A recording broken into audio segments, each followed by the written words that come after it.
What I'm going to talk about today, folks, is a much asked for topic, and that is my blueprint to stay lean after 40. And to be clear, this is pure diet, exercise, and recovery, no supplementation needed, and no TRT or performance-enhancing drugs. We're going to break this up into a couple categories, starting with nutrition. So if you've watched any of my other content, I always structure my diets based off of protein and then total calories for your desired body weight.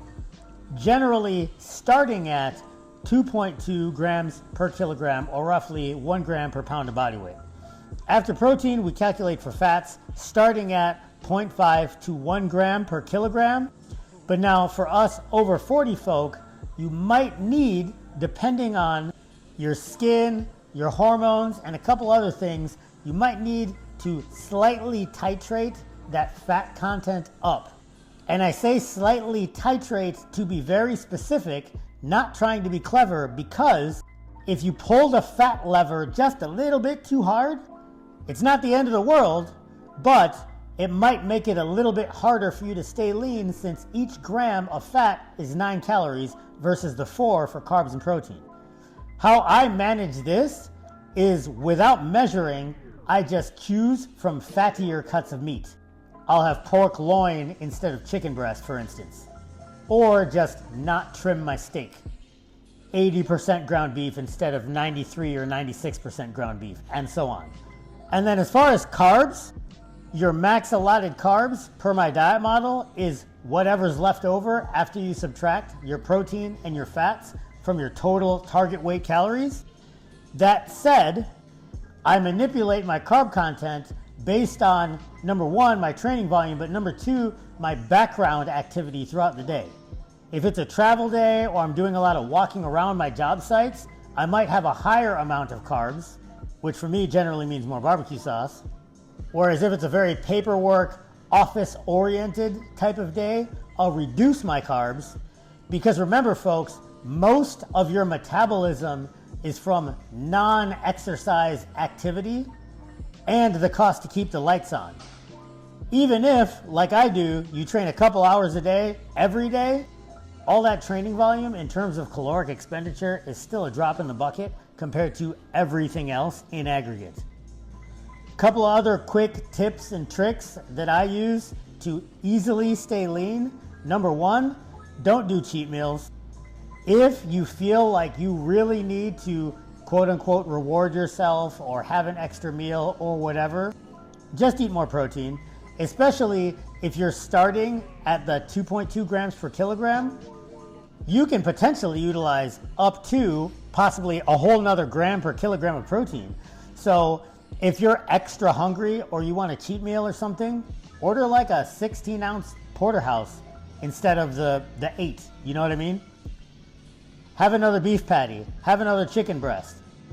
Those extra calories and amino acids are more than likely going to assist in your recovery if you're at a point of diet fatigue where you feel like you need a much larger meal. So have something that's actually going to help you instead of just satisfying your psychology. Also, don't snack. Eat meals.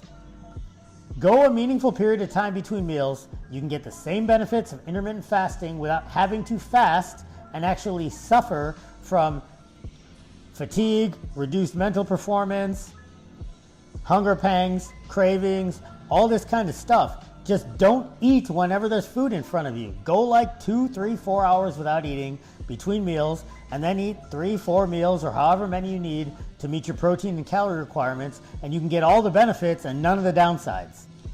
Next, eat your vegetables and fruits if you got them first, so that you fill up on fiber and start sending the satiety signals to your brain before you're even done with your whole meal. Then all you have left to eat is your protein, which generally most of us want to eat anyways, and you're essentially satisfied before all the food's cleared off your plate. This is essentially the manual way to do what GLP mimetics like Ozempic, for instance, do pharmacologically. You fill up on fiber, stretch the GI tract, mechanoreceptors send the signal that, hey, there's food in here, we don't need to eat so much anymore, and then you get that satiety signal when you still have plenty of food left over to eat. Each meal feels like a bountiful feast, even though it's actually not that much food, and then you can go a couple hours without snacking till the next meal. Maintain stable glucose levels, feel good, have mental clarity, and stay lean. And then lastly, with nutrition, before moving on, is eat more whole foods and less ultra-processed foods, like 80-20, 90-10, 85-15. That's whole foods to ultra-processed. Here's the thing with ultra-processed foods is, yes, in terms of X's and O's, you can still stay lean eating them. However, ultra-processed foods are oftentimes made to be highly palatable, and so it's hard to trust your hunger signals when you consume mostly ultra-processed foods. Whereas when you eat mostly real foods is kind of disingenuous, whole foods, like from the outside of the grocery store, things that you either eat raw or have to cook, you can much more liberally measure your quantities because your body will just kind of know automatically when you've had enough of certain things because it's been designed to do that with those foods. All right, real quick, let's talk about recovery. Sleep hygiene is key. Make sure you're sleeping well. A big part of that is prioritizing sleep. So if there's a late night show you like to watch or whatever, you might want to get in the habit of just pushing that to the weekend and binge watching them when you have more spare time. And along with that also goes stress management. So if you get all worked up, watching the news, responding to comments on social media, things like that, these might not be activities that you want to do within a couple hours of going to bed. Switch off, relax, do whatever it is that you got to do to appease your psychology to be ready for some nice restful sleep. And I'm not going to say 8 hours, everyone has their own individual requirements, but something like more than 5 and less than 10. Okay, next, cardio. 8,500 to 9,000 steps a day as your base activity level, regardless of how you train. I very strongly recommend 3 times or more per week of formal cardio. And the intent of this is not so much to directly contribute to you staying lean in terms of additional calorie burn, but more to contribute to your mitochondrial function and cardiovascular health that is the underpinning of your lifting volume and general daily activity, which in aggregate contribute to your staying lean. It doesn't matter if you have a lifted truck with a great paint job if the engine is crappy. People get older and they just want to lift and they forget about taking care of their engine, and then they get all kinds of problems related to the engine and they wonder why. I break down the cardio into 80% zone 2 steady state, 20% zone 5 sprinting or high intensity, or even as much as 90-10. The zone 2 sessions being greater than 30 minutes, less than 90 minutes, and the sprint intervals being more than 3 in number, but less than 10, with those being shut down after 2 consecutive drops in intensity.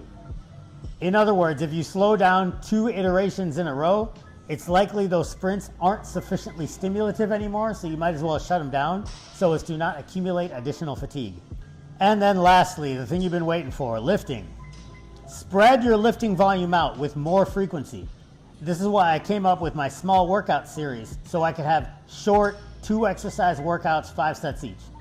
Exercises with a good stimulus to fatigue ratio like lateral raises, you can do to failure, but you want to train all your heavier, worse stimulus to fatigue ratio exercises, your heavy presses, your deadlifts, things like this, sub-maximally, so that you can manage accumulation of fatigue and it doesn't take away from other areas of your life, like your family or your job. Or, most importantly to this discussion of staying lean after 40, your overall daily activity in accordance with the constrained energy hypothesis, which is that if you have too high a training volume, your non-exercise activity will be reduced to compensate, which is actually where the majority of your caloric expenditure comes from. And that is the blueprint, folks. A general overview of nutrition, cardio, recovery, and resistance training to stay lean after 40. Like, subscribe, leave a comment, and thanks for watching.